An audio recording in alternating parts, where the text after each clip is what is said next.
Senhor a todos.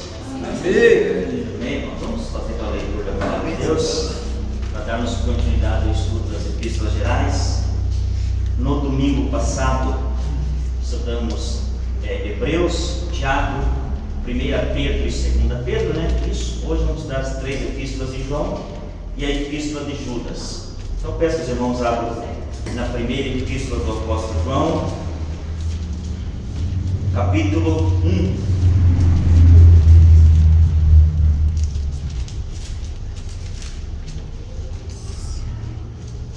Podemos ler, amém? Amém. Diz assim: o que era desde o princípio, o que ouvimos, o que vimos com os nossos olhos, o que temos contemplado e as nossas mãos tocaram na palavra da vida. Porque a vida foi manifestada e nós a vimos e testificamos dela e vos anunciamos a vida eterna que estava com o Pai e nos foi manifestada. O que vimos e ouvimos, isso vos anunciamos, para que também tenhais comunhão conosco, e a nossa comunhão é com o Pai e com o Filho Jesus Cristo. Estas coisas vos escrevemos para que o vosso gozo se cumpra. Amém? Vamos então fazer a oração e darmos início nossa aula. Glorioso Deus, eterno, soberano Pai, em tua presença nos colocamos em oração. Pai querido, Pai amado, primeiramente, Senhor, perdoa os nossos pecados, perdoa as nossas falhas, perdoa as nossas transgressões. Estamos aqui, Pai querido, Pai amado, para aprender a tua palavra. Estamos aqui, Pai querido, Pai amado, para crescer no conhecimento, como temos procurado crescer também na graça, Senhor. Pai querido, Pai amado, venha ser com os teus filhos também nessa noite, com cada um, Senhor. Dá-me também condições para ensinar, que o teu Espírito Santo venha usar, Senhor, de misericórdia de cada um. Que aquilo que aqui aprendemos, ó Pai, não fique na nossa mente apenas gravado, mas também desça ao coração de cada um. Isso pedimos para a glória do teu nome. Amém. Então, primeira epístola de João. Quem é o João que escreveu essa epístola?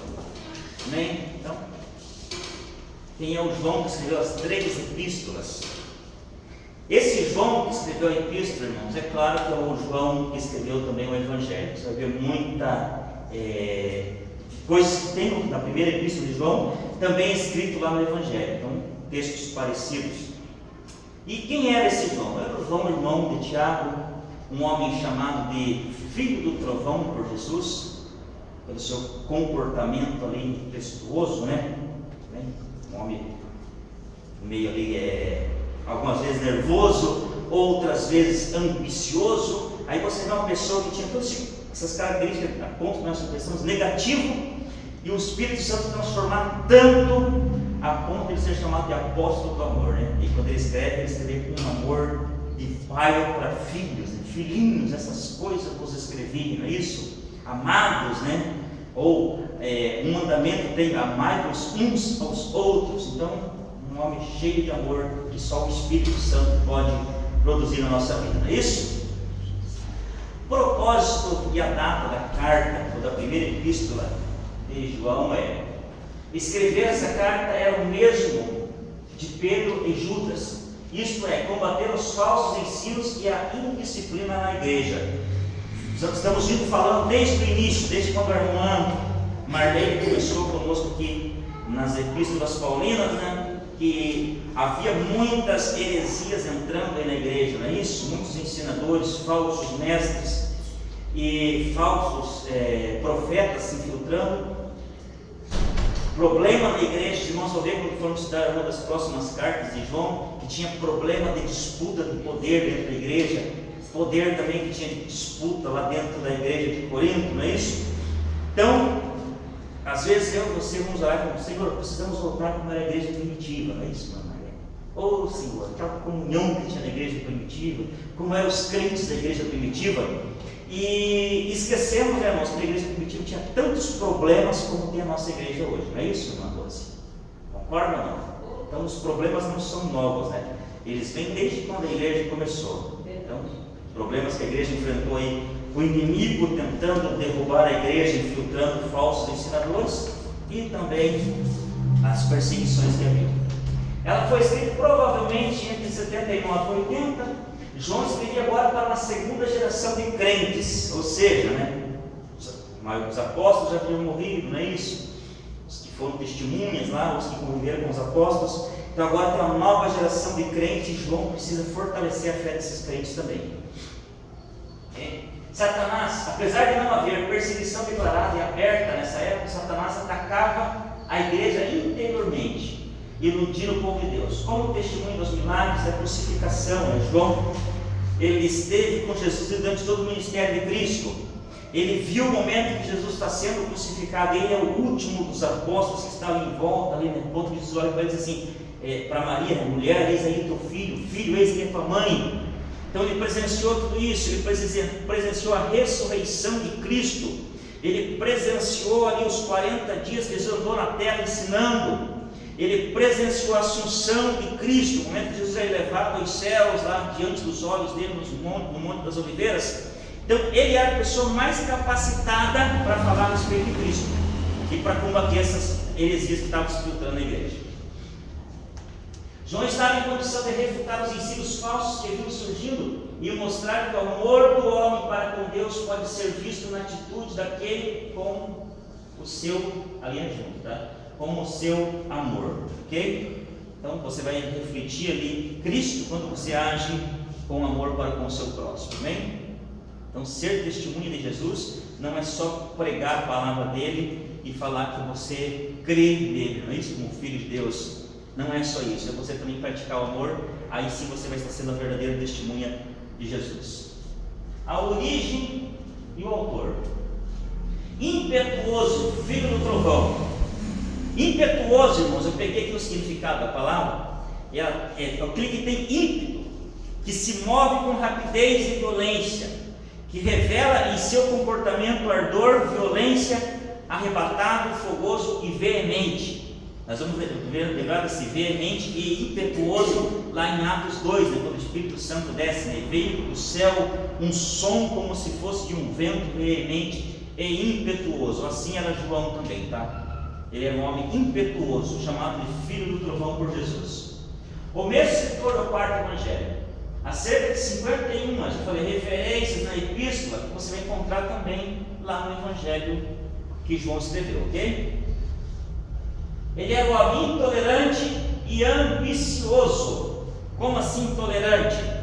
Já falamos, irmãos, lembra daquele episódio de Jesus passando por uma das aldeias de Samaria? O povo não recebeu ali Jesus, não recebeu a palavra do evangelho. Então chegam até ele João e Tiago, os dois irmãos. Mestre, permita que façamos como fez Elias, para orar e descer fogo e matar todos eles. Amém? Você vê, um homem intolerante. Ambicioso em que sentido? Já falamos aqui também. Estão lá próximo da Jesus falando a respeito da morte dele, muito ser entregue, tá? E eles preocupados em quem teria um cargo melhor, uma função melhor, né? Um melhor lugar. Aí chegam João, novamente, e Tiago, até Jesus e falam: Mestre, permita-nos que no teu reino eu me assente à tua direita e meu irmão se assente à sua esquerda. Amém? Na mesa, ou no trono, onde o senhor estiver sentado, né? Então, além de intolerante, ele era também um homem ambicioso. Então, quando você enxergar alguém que a pessoa é impetuosa, amém? Camarada, qualquer coisinha, deixar o parto para a bordada lá. Que é intolerante, não, se não for do jeito que eu quero, né? Qualquer coisinha eu vou brigar e tá. E se ele for muito ambicioso também, não condene ele não, tá? Ore por ele, porque pode ser aí um futuro João também, que o Espírito Santo vai trabalhar na vida dele, no coração dele, amém? Você concorda com isso ou não? Olhe para a tua vida como que você era tempos atrás, como que você é hoje, hein? Se não fosse o Espírito Santo te moldado, você estaria aqui hoje sentado nesse banco, aprendendo? Não estaria, né? Principalmente ouvindo o irmão Valdir, não teria paciência mais ainda. Bom, ainda falando da origem do autor, o relacionamento de João com Jesus. Essa imagem aqui, os irmãos estão lembrados lá o Monte da Transfiguração, lembram disso? Jesus separa 3 dos 12 que andavam com ele, Todos os discípulos que Jesus tinha na época, todos os discípulos que Jesus tinha, eram pessoas próximas dele, que ele revelava coisas para os discípulos que ele não deixava, às vezes, o povo ou os demais, a multidão que seguia entender, não é isso? Ele falava por parábolas, muitas vezes, para que o povo não compreendesse, mas depois para os 12 ali, ele explicava as parábolas, não é isso? Porque eram os chegados dele, mas desses 12 tinha os 3 que eram mais chegados ainda, que eram Pedro, Tiago e João. Ok? Você não tem grupo de amigos, você não tem uma pessoa que você tem um carinho diferenciado por ela? Tem ou não tem? Tem. Tem ou não? Sim. Ou será que é só eu que sou assim, que tem aquela pessoa que eu considero mais às vezes que um próprio irmão meu? Verdade. Mas pode isso, não, Roger? Você considera um amigo seu mais do que um irmão? Bom, o escritor dos provérbios diz assim, um homem de muitos amigos, ele deve ser sempre amigável, mas há um amigo mais chegado do que um irmão. Então, Jesus tinha também esses 3 amigos, e um dos 3, um mais chegado, que era o João. Então aqui está os 3, Pedro, Tiago e João, vendo ali Jesus se revelar para eles como Deus. E por algum momento eles viram ali o Jesus deixando de ser apenas o homem e tornando por algum momento o Filho eterno de Deus. Aquela mesma glória que ele tinha ali, por algum momento eles puderam contemplar. E junto com ele lá, Elias e Moisés, né? Então, João e seu irmão Tiago, juntamente com Pedro, foram os mais chegados, já falamos disso, né? Diferença que a primeira epístola de João faz sobre luz e trevas. Irmãos, um dos princípios de Deus, que envolve a santidade dele, é separação, não é isso? Quer dizer, santo quer dizer separado, né? Então, Deus, ele tem isso como princípio para ele. Ele sempre diz assim: haja separação entre a porção molhada e a porção seca. Haja separação entre a luz e trevas. Então, haja separação. Deus, ele não gosta de mistura, tá? Porque toda mistura, ela perde valor. Perde ou não perde? Vocês lembram a época do leite que era vendido com mistura de água? Hein? Perdeu a propriedade do leite, né? Então, ou colocar, tinha contrário, até água sanitária no meio do leite lá, pior ainda, né? Então, além de ele perder a qualidade dele, começou a se tornar prejudicial à saúde. Então, a mistura ela traz isso, ela pode ser perder a qualidade e ainda ser prejudicial. E Deus não quer que eu e você sejamos sem qualidade para Ele, muito menos prejudicial. Ele quer que vocês sejamos santos, separados. E João traz isso também. Na primeira epístola, capítulo 1, do versículo 1 até o versículo 7, ele traz uma visão global da mensagem. Vamos ler esses 4 versículos, irmãos? Nós já lemos aqui no início, vamos ler novamente aqui.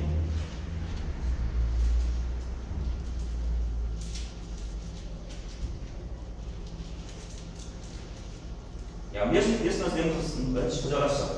Diz assim: o que era desde o princípio, o que ouvimos e que vimos, o que com os nossos olhos, o que temos contemplado e as nossas mãos tocaram na palavra da vida. Ele está falando do próprio Jesus aqui, tá?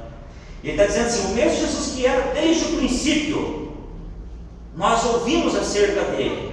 E agora não apenas ouvimos acerca dele, mas também podemos contemplar, vimos ele, e as nossas mãos ainda tocaram nele. Amém?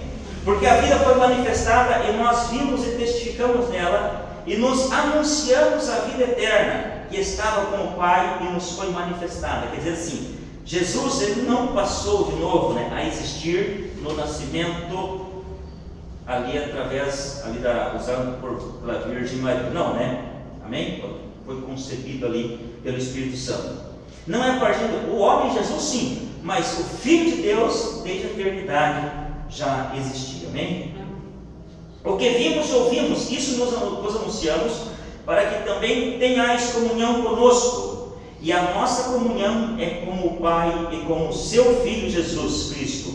Estas coisas vos escrevemos para que o vosso gozo se cumpra, para que vocês tenham alegria plena da salvação, uma certeza, amém?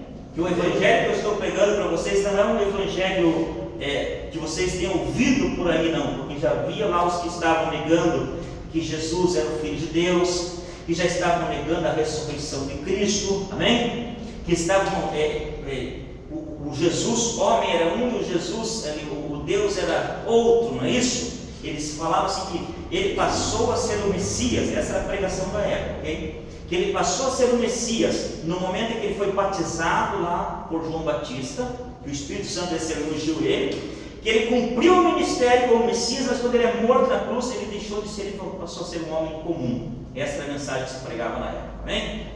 Então João veio para combater isso. Então, a luz verdadeira aqui agora brilha em quem? Deus. Aquele que ama seu irmão, ele permanece na luz. Aquele que odeia o seu irmão está em trevas. Mentiroso é aquele que diz amar a Deus e ao mesmo tempo odeia. Faltou um outro, tá, irmãos? Aquilo de digitar na madrugada, tá bom, irmão? Olha aí, a irmã lembrou muito bem. Então, odeia seu irmão, ele está em trevas, é mentiroso. Pecado é desobediência aos mandamentos de Deus. E os mandamentos de Deus são crer em Deus e em Jesus Cristo. Crer em Jesus Cristo e amar uns aos outros. Esse é o mandamento maior, né? Jesus até falou bem assim, né? Que amar o seu próximo como a si mesmo. E foi até um motivo ali ele contou a parábola do bom samaritano, não é isso? Aquele mestre do judaísmo, um dos moços lá, foi a parábola do samaritano em relação para explicar o amor ao próximo que era. Ainda falando de luz e trevas, Deus é luz. 1 João 1,5. Luz aqui fala do caráter de Deus, a saber, a sua santidade, sua pureza e o seu esplendor. Amém? E, de novo, né, aquilo que ele usa como ilustração bastante, você nunca vai colocar a luz num lugar embaixo, você sempre vai colocar ela no lugar alto. E há uma, eu sei que é filosofia isso, que eu vou falar meio filosófico, né, que não existe trevas, né, o que existe é a ausência da luz, isso? Então é isso. Por menor que seja a luz, ela consegue sobrepor as trevas, não é, irmãos? Pode chegar, agora vamos lá, o ambiente de trabalho.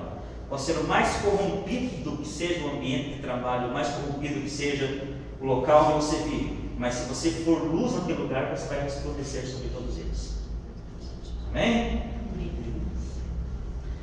Ainda falando sobre luz e trevas, nesses versículos 6 e 7, vamos lá onde rapidamente, diz assim: se dissermos que temos comunhão com Ele e andarmos em trevas, mentimos e não praticamos a verdade. Mas se andarmos na luz, como Ele na luz está, temos comunhão uns com os outros, e o sangue de Jesus Cristo, seu Filho, nos purifica de todo o pecado. Então, nesses versículos, o apóstolo amado está combatendo uma heresia, um perigo que penetrava então na igreja. Muitos crentes então achavam-se acima do pecado. Segundo eles, o pecado não os atingia nem os afetava. Em outras palavras, eram tão santos que as tentações ou o próprio pecado não podia lhes causar nenhum mal. Caso tivesse cometido pecado, isso não afetaria sua espiritualidade perfeita. Eu sou tão santo, que o pecado nunca vai me atingir, né?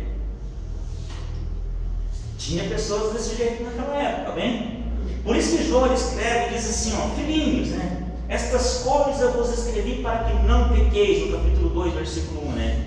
Ele fala, mas se alguém pecar, temos um advogado para com o Pai, Jesus Cristo, o justo.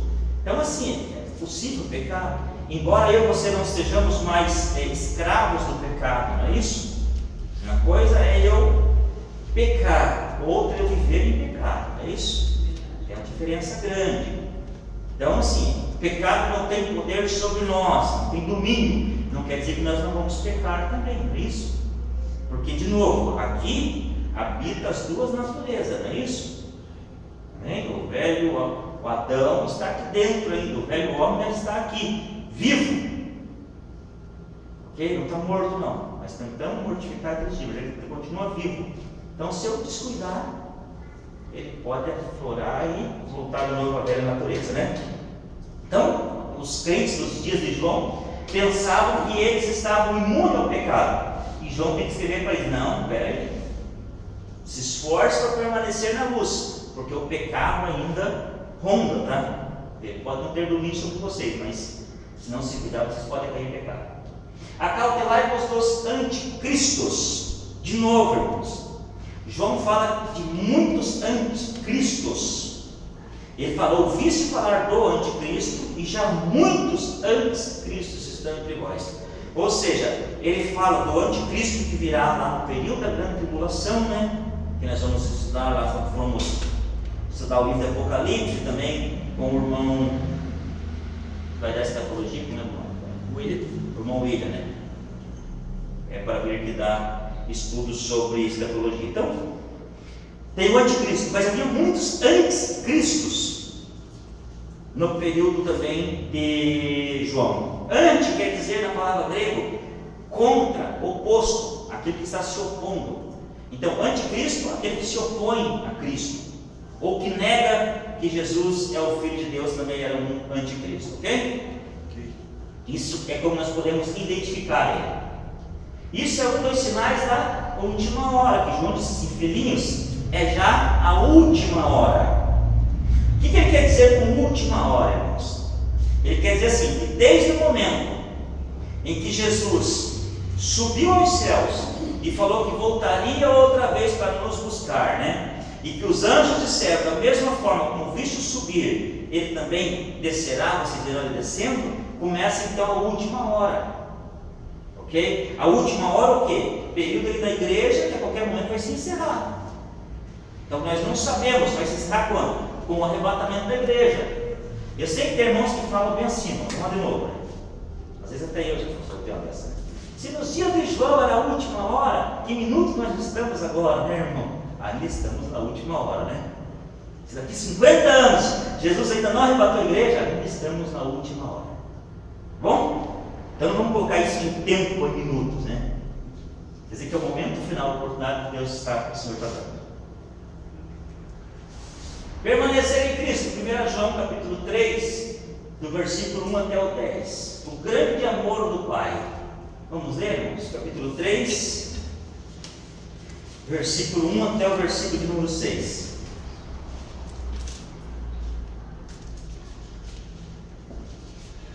Diz assim: vede quão grande amor nos tem concedido o Pai, que fôssemos chamados filhos de Deus. Por isso, o mundo não nos conhece, porque não o conhece Ele. Amados, agora somos filhos de Deus, ainda não é manifestado o que havemos de ser. Mas sabemos que, quando Ele se manifestar, seremos semelhantes a Ele, porque assim como é, o veremos. E qualquer que nele tenha esta esperança, purifica-se a si mesmo, como também Ele é puro. Qualquer que comete pecado também comete iniquidade, porque o pecado é iniquidade. E bem sabeis que Ele se manifestou para tirar os nossos pecados, e nele não há pecado.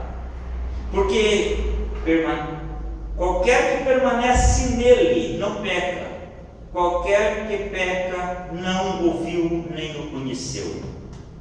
Assim, João, eu falei, irmão, sobre um upgrade que o Senhor nos deu, né? Nem que é upgrade, upgrade é aquela melhorada, né? Então, no relacionamento com Ele. A princípio, o relacionamento que os discípulos tinham com Jesus era um relacionamento de servos e Senhor. Lembram disso ou não? Servos quer dizer escravo, não é isso? Ou também diácono, também traz ali a palavra servo, né? Então o relacionamento que os discípulos tinham com Jesus, de servos e de Senhor. Aí Jesus resolve estreitar a amizade. Jesus chama eles e fala: olha, não vos mais chamamos de servo, porque o servo não sabe o que o seu Senhor quer, né? E não entende, mas eu vou chamar de amigos, porque o amigo ele consegue ouvir, né, o que o outro amigo quer falar. Então, estreitou a amizade um pouco mais para amigos. Aí João chega no seu primeiro epístola e diz assim: ele tem uma melhorada nesse relacionamento, tá? A melhorada é essa: agora não são mais apenas servos e nem amigos, agora são chamados de filhos. Quer coisa melhor do que isso? Então, somos fomos inseridos ali na família de Deus, né? Também através da adoção e pelo sangue de Jesus Cristo. Cremos nele, podemos ser chamados de filhos de Deus. Esse parentesco envolve certos problemas. João diz assim: o mundo não nos conhece e ainda não se manifestou o que haveremos de ser. Por sermos filhos de Deus, somos purificados de todo o pecado. Não vivemos cometendo pecados. O homem que não conhece o Salvador tem prazer no pecado. Já o crente em Cristo, ele procura crescer em santidade, né? Não é isso? Por isso que o homem sem Deus, ele fala para ele, tudo é normal, não é isso? O relativismo que existe por aí, aonde a verdade ela é relativa, aonde a ética é relativo, é isso? Santidade é relativo, tudo depende do que está relacionado. Isso é antibíblico, tá? Aquele que está em Cristo, ele quer sempre estar em santidade, porque ele foi comprado, ele está separado para o Senhor. Permanecer em Cristo. 1 João 3, 1 ao 10. Filhos de Deus versus filhos do diabo. João faz também essa comparação aí, tá? João fala do princípio da justiça de Deus. 1 João 2,29. E o homem que pratica a justiça também é justo. Ele é de Deus. E justiça nesse sentido significa retidão e conformidade com o bem e o direito que emana do caráter justo do Senhor. Não é justiça segundo a ética humana, não é justiça segundo as leis humanas, ok? É a justiça segundo o caráter santo e justo de Deus. É possível isso ou não? Fazer aquela sede santo como o Senhor é santo, né? Aquele que te chamou é santo. Então, um dia, irmãos, se dará total separação. As conclusões finais são: os filhos do maligno continuam na prática do pecado, os filhos de Deus praticam a justiça. Okay?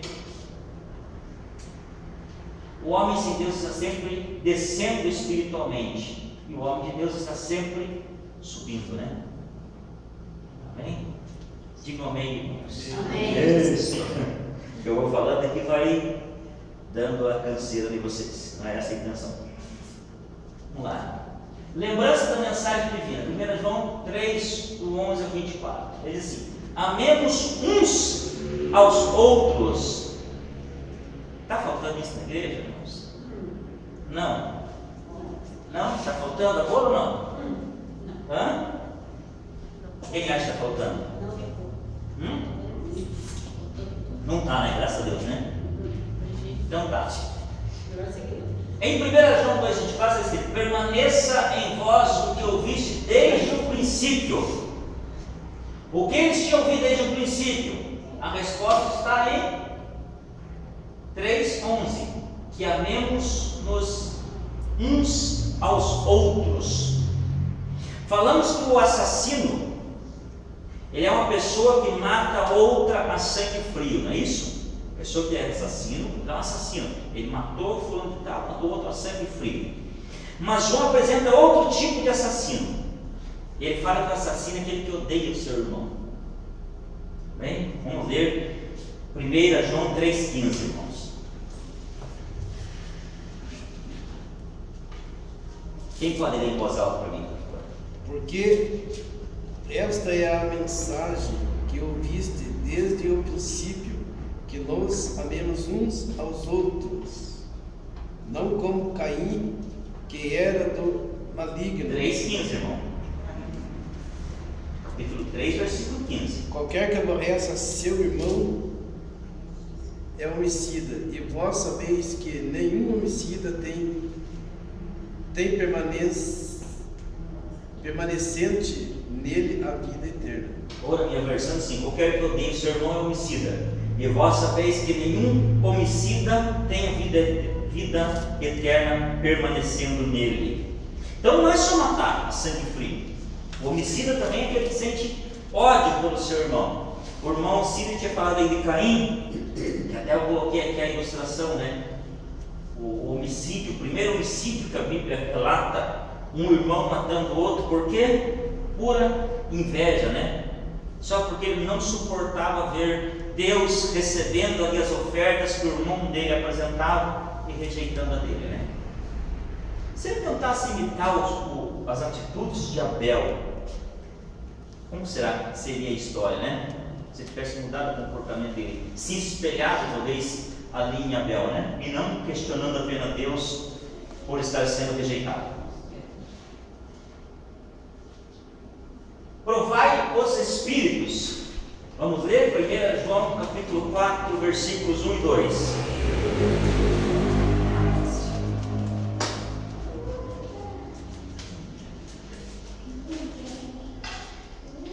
1 e 2 diz assim: Amados, não creais a todo o espírito, mas provai se os espíritos são de Deus, porque já muitos falsos profetas se têm levantado no mundo. Nisto conhecereis o Espírito de Deus. Todo espírito que confessa que Jesus Cristo veio em carne é de Deus. Por quê? Porque tinha aqueles que pregavam nos dias de João que Jesus era como se fosse um fantasma que circulava lá entre o povo, né? Então, João falou, eles estão pregando isso, eles não são de Deus. Mas aqueles que confessam que Jesus veio em carne, esse é de Deus. De novo, irmãos, não creia em tudo que você ouve nos púlpitos das igrejas, né? Verdade, irmão? Não é porque, bom, os irmãos que são do grupo viram aquele áudio que eu mandei do pastor Isaías, que faz meu amigo uma brincadeira, né? E tem gente que até glória a Deus brincar no começo. Isso é um agora, uma coisa linda. Aí chega e vai falar, não, é só uma brincadeira que eu estou fazendo, para provar para vocês como tem gente usando emocionalismo, ok? Humano nos púlpitos das igrejas. Tem uma ilustração que eu contei também de uma vez. Se eu falho a memória, está num dos livros do pastor Ciro, não lembro qual deles. Ele fala bem assim, ó. Estava tendo culto, estava acontecendo culto.